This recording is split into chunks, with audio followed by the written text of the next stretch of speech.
శ్రీశైలం జలాశయానికి వరద నీటి ప్రవాహం కొనసాగుతోంది. ప్రాజెక్టుకు రికార్డు స్థాయిలో వరద నీరు వచ్చి చేరుతోంది.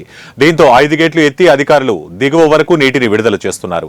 పూర్తి స్థాయి నీటి నిల్వ 215.807 టీఎంసీలు ఉండగా ప్రస్తుతం 208.72 టీఎంసీలుగా ఉంది.